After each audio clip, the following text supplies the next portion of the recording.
আমরা প্রতি বছর শবে বরাতে জেগে থাকি, নামাজ পড়ি, দোয়া করি।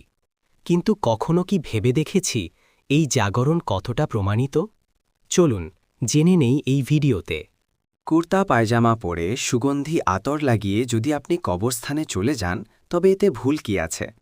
এই উপলক্ষে আপনারা হালুয়াও বানিয়ে খেয়ে নেন এবং নিজের সারা রাত নফল নামাজ পড়ার মধ্যে কাটিয়ে দেন, তো এতে দোষের কি? কিন্তু আপনাদের এটা জেনে হ্যারানি হবে যে শবে বরাত পালন করা, রাতে কবরস্থানে যাওয়া, সারা রাত জেগে ইবাদত করা, নিজের ঘরে হালুয়া রান্না করা, না তো কোরআন দ্বারা প্রমাণিত আর না নবী সাল্লামের কোনো হাদিস দ্বারা। আচ্ছা, এই কাহিনীটাও মার্কেটে খুব ফেমাস যে এই রাতে রূহ আত্মা তার পরিবারের লোকদের জন্য কবরস্থানে অপেক্ষা করে। কিন্তু এই কাহিনীটাও একটা মন গড়া কাহিনী, কারণ এর ব্যাপারে না আল্লাহ বলেছেন, না আল্লাহর রাসূল সাল্লাম বলেছেন।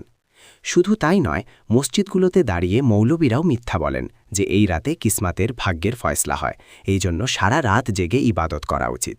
আপনারা নিজেই নিজের মগজ দিয়ে ভাবুন, যেই লোকেরা সারা বছর ফরজ নামাজ পড়ে না, শুধু এক রাত নফল নামাজ পড়ে নিলে কি তাদের পুরো কিসমাতের ফয়সলা হয়ে যাবে?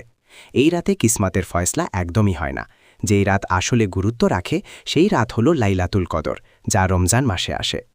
ইসলামের মধ্যে আল্লাহ সুবহানাহু ওয়া তাআলা শুধু দুটো উৎসব নির্ধারণ করেছেন, ঈদ উল ফিত্র এবং ঈদ উল আজহা। শবে বরাত নামের কোনো উৎসব আমাদের ইসলামে দূর দূরান্ত পর্যন্ত নেই।